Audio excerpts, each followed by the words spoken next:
এখন মানত যে কবুল করলেন, এর পরবর্তী স্টেপ কার দায়িত্ব? আমার দায়িত্ব।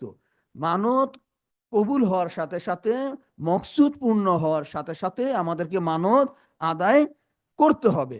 আর আমরা যদি এই মানত আদার ব্যাপারে তাফসিরে সুফি সম্রাট দেওয়ানবাগীতে বাবাজান পবিত্র কোরআনের আলোকে বলছে মানত আদায় করা অত্যাবশ্যক, একবার ফরজই বলেছেন। আবার কোন কোন ইসলামিক ফকিগণ এটাকে অজিব বলেছেন, অর্থাৎ আপনি মকসুদ পূর্ণ করার পর মানত থেকে অনাদায়ের কোনো সুযোগ নেই।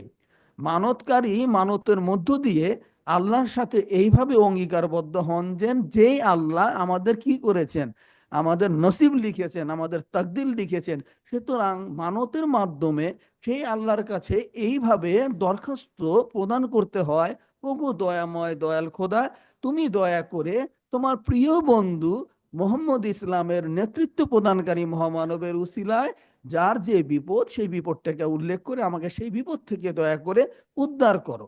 ঠিক আছে, যিনি তকদির লিখেন তিনি তকদির পরিবর্তন, পরিবর্ধন এবং পরিমার্জন করতে পারেন।